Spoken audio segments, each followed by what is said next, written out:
Okay, so we're sure that it's the capacitor that's the issue, so we're going to take it out and replace it with a new one. So we're going to take out these two screws, keeping it in.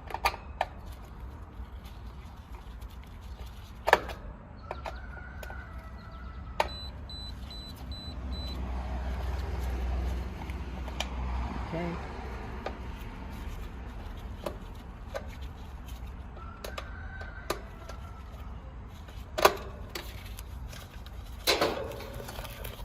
All right, then let's keep that safe. Now we're going to pull the capacitor out. And wow, like I said, no markings at all. So we're going to set this aside and we'll see how our new capacitor fits. Now keep in mind, this is a 20-year difference from that old capacitor and this new capacitor, so there's no guarantee that it fits. And as you can see, our new capacitor doesn't fit in the old hole. So the reason that is because we actually could buy a replacement for this capacitor that has the same size, but we don't have a choice because right now it's the weekend and we want to get this AC fixed as fast as possible. We've already been without AC for 3 days. It's been hell. And so we found a similar, actually a capacitor with the same specs. We're looking for 370 53, which corresponds to the same specs on this one. It's just different sizes. And so in order to get this to fit temporarily, we kind of jerry-rigged this and we cut a hole in it, in this Nescafe bottle cap.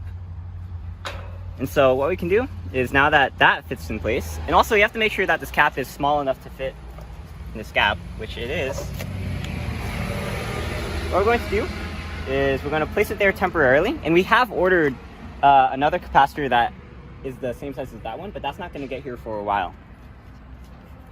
So we're just going to put this in.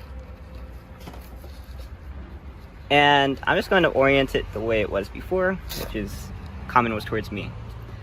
And now we're going to connect the old wires. Now I mentioned before, you should take a picture, a reference picture, so that when you reconnect the wires, you reconnect them to the right leads. And so we know that the fan goes to brown.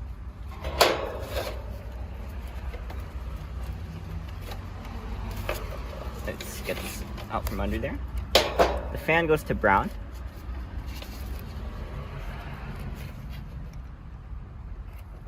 All right, so push that on there. The hermetic goes to purple. That's purple. I guess I really am colorblind. Wait. Okay, no. I thought I saw a fourth prong there. My mind was playing tricks on me. Okay. And then the common goes to these two wires, these two orange wires. And I'll put this one right here. Okay, so we have the capacitor replaced. Okay, so now we're going to secure the capacitor, because right now we can't screw it in, but we don't want it to go up, so we're going to go from the bottom, loop the zip tie around, and we're going to make sure it goes all the way up while the capacitor is all the way down, and tighten it all the way, tightly. Okay. And let's, for good measure, push it as much as possible. And let's see, can it go up? All right, it's in there. But also, just for good measure, I'm just going to do one more. Okay, so what we're going to do now, because we replaced the capacitor, is we're going to clean everything up. We're going to button it up, and we're going to get my mom to turn on the thermostat. And the reason why we need to turn on the thermostat is because the way it works is, this is a contactor. And it's what closes the circuit and allows the fan and the compressor to turn on. The way that works is that the wire from the thermostat sends a 24-volt signal that closes the circuit using, there's a coil in the contactor. It's a bit of its own discussion, but it closes the circuit, and that's what allows the AC to start kicking in. And the way that some people actually check their AC system to make sure that their fan works is they'll manually press down the contactor here to close the circuit. They'll do it with a screwdriver because obviously live wire, you want to be safe, but you shouldn't. I would recommend that you don't do that, because that also causes the compressor to turn on, and you don't want to be the compressor on and off rapidly. So we're going to plug the breaker back in. At this point, you want to make sure that you don't touch the the electronics at all because, you know, power is live now. And we can check that using the voltage pen. So let's push that in. Now there should be power going through.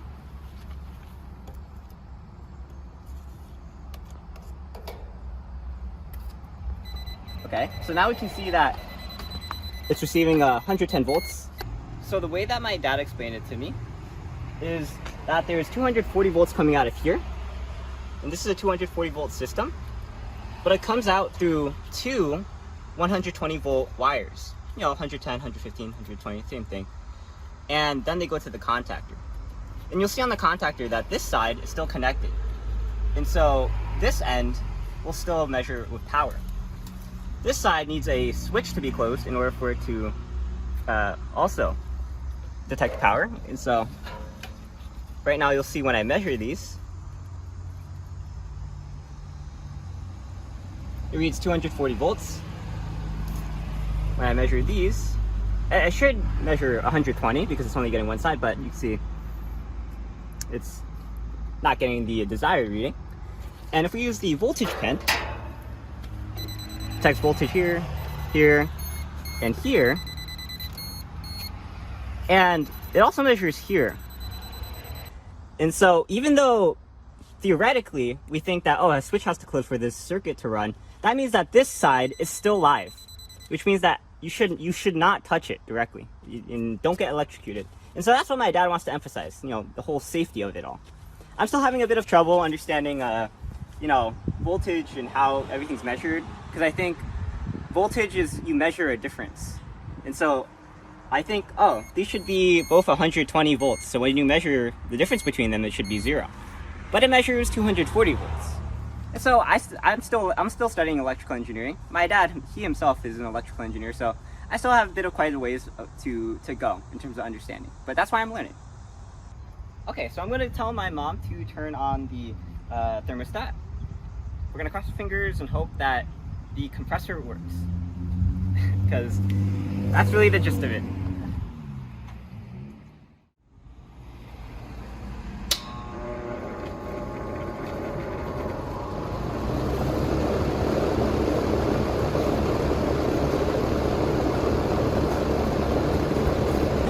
Alright, so my dad said that you should see the compressor kicking in.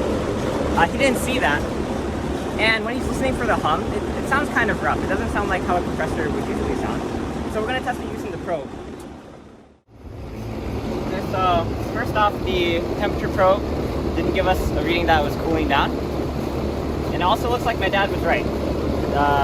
Like I said before, you're supposed to visibly see the compressor shaking, it kicking in, and you're also supposed to see condensation appearing on this piping. But that means that our worst fears have come to light, and it's probably the compressor that needs to be replaced, which is extremely expensive. So that's the end of this segment. Hate to end it off on a bad note, but sometimes that happens. I'm Aiman, and today I showed you what my dad showed me about diagnosing problems with your AC system. In our case, we diagnosed our system and we found that it's most likely the compressor that's the issue and not the capacitor. But at least I got to show you in this video how we replaced the capacitor. For now, thanks for watching. Please like, comment, subscribe, and look at other videos on EyeOnAiman. Maybe we'll do a video on replacing the compressor. We'll see. But if we do, I'll see you there. I'm Aiman, signing out.